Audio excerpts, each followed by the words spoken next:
April 30th, 1904, the World's Fair would open. As I recall, the function began with a ceremonial parade from Brookings Hall to the Louisiana Monument.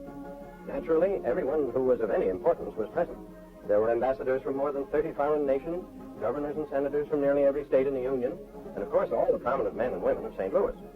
According to reports, there were also 187,793 others in attendance, including Prince Pu Lun of China. The principal speaker was William Howard Taft. But first, the invocation was given by the Reverend Gonzales of Chicago. Then President Francis gave the opening address. "Open ye gates," he said. "Swing wide, ye portals. Enter herein, ye sons of men, and behold the achievements of your race." Following him, Mr. Thompson and Mr. Taylor said a few words, and Mayor Rowell spoke briefly. And then Senator Burnham spoke briefly. And then Mr. Tawney and Mr. LeGrave and Mr. Harriman spoke briefly. And towards noon, Mr. Taft was introduced to deliver the principal speech. I was unable to hear all of his remarks, but I do remember the last few lines. "I should be unjust," he said, "if I did not testify to the skill and tact and limitless energy of the men of St. Louis, with President Francis at their head, to whom we owe this blazing picture of the world's progress. No one who does not know the difficulties can pay a proper tribute to those who have erected this monument to the progress of man."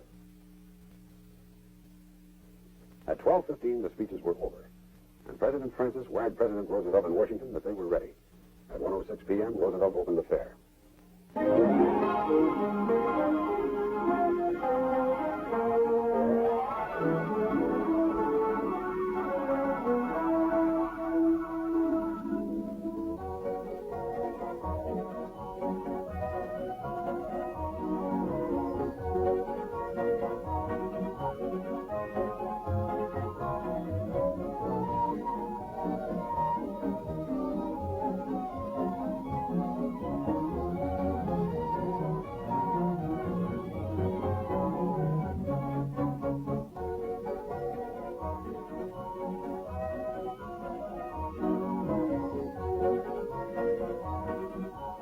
It is difficult now to express the wonder and the sense of awe which we experienced when we first saw the fair on opening day. Strangers smiled at strangers. We admired everything, the statues, the buildings, the fountains, the good and the bad. We liked it all.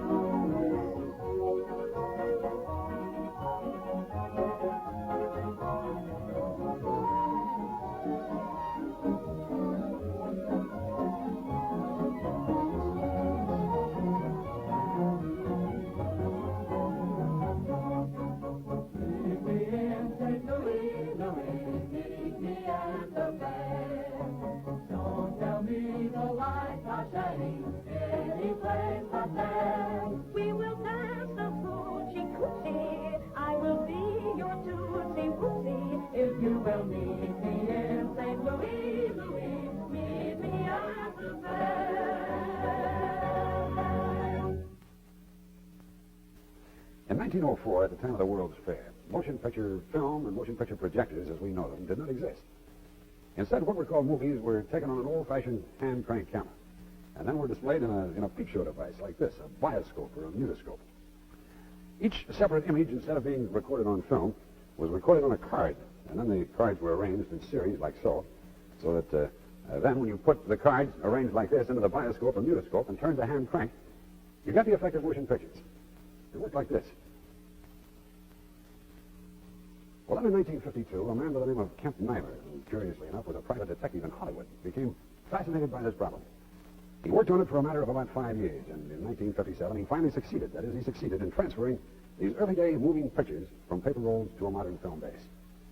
Well, it's been our great good fortune to find out that among the thousands of feet of this early-day film were some pictures of our own St. Louis World Fair. They're not perfect. There are many important scenes of the fair that they omit. But they do have the effect of showing St. Louis as it was 50 years ago, when men and women now in their 60s were 50 years younger and were, in fact, children clutching their parents' hands. They show the fair as it was in 1904. They've never been projected before. In fact, until recently, no one in St. Louis even knew they existed. But here they are, and they begin, as you might expect, with a grand panorama of the Grand Basin. I was working for the Multiscope Biograph Company, and I had hired a boat to try to make a shot under the Minnesota Bridge. I had tied the camera down to the floor of the boat so it wouldn't move, and as I went under, I framed to the left so I could get a statue they called a cowboy at rest. This was very popular. There was a lot of controversy about whether a cowboy should lie down or should he be squatting. I panned across the Joliet Bridge and then picked up the front of the Palace of Education. I remember I had purposely waited until there was a good breeze so I could catch the flags when they were moving. Seems odd now, but in 1904, everybody admired this building because it had simplicity.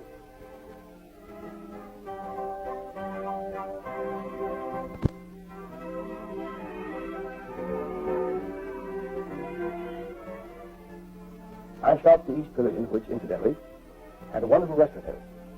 Then started to pan across the colonnade of the state. I had to cut off some of the festival hall, but I was told that the dome of that building was larger than St. Peter's in Rome. So I guess I had some excuse. By this time, I could feel the film running out, so I decided to end the shot on the West Pavilion. That afternoon, I got permission to get up on the roof of the German building, and I made a shot looking north down the Plaza Orleans. The only trouble with it was that I had to pan the education building again. That palace was 210,000 feet square, and it was about the smallest. The largest was the agriculture building. That took in a 10-city block area under one roof. When I got to the basin, I checked the fountains, and this time they were working all right. Then I had some luck when a boat came by, and I wound up with what I thought was a pretty fair shot.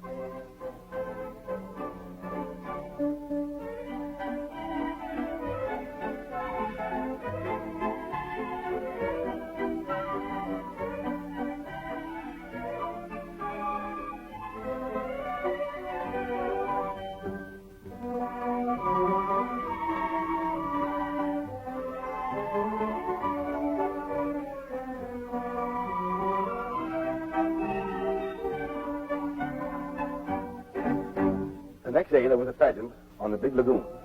President Francis was in the first boat, along with a floral cornucopia and a statue of Jefferson. Following him, there were 30 launches, 20 gondolas, 2 barges, a couple of rowboats, and a dugout canoe. The St. Louis boat had a floral picture of a keg of beer and a pair of shoes. The promoter of the Boer War pageant sent over a load of soldiers playing bagpipes about 3 sheets to the wind. The French commissioner hired the Swan boat, which was one of the 3 that included a sea serpent and Cleopatra's barge. One of the amazing things about the fair was that they had parades like this every other week, and they were always special days. Now this is the Italian boat, and that gondolier was brought over from Venice. At night, he used to sing, and I understand that if he lost his voice, he lost his job. In the Russian boat, one of them was dressed up in a bearskin for the occasion. The last boat I shot was from the Tyrolean Alps restaurant. It seemed like all they ever did was yodel and wait. I would guess that from the day it opened, the fair was never without a parade of some kind or another. And of course, they made very good subjects for us. This one was the parade of the fighters, which were all those foreign people in the amusement section. I couldn't get a good camera position, but I did get a fair shot of the one from an exhibit called Mysterious Asia. Some Turkish swordsmen followed the camels, but they were blocked by the crowd. After the Asians passed, the Tyrolean Alps people came by. They were still yodeling and waving. They gave out prizes that day for the best floats. Jim Key, the educated horse, got one for the best floral display. And the Eskimos won a prize for the most novel decoration.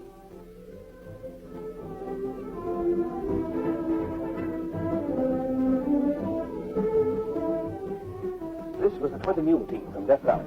The driver was called Boris Bill, and the newspapers referred to him as a picturesque character, which in plainer English meant that he drank too much and swore at the mule. Of all the possible subjects at the fair, the one that fascinated this forgotten cameraman was a military parade. And on almost any day, you stood a good chance of being run over by one. Everybody liked to see the soldiers march, and they came to the fair.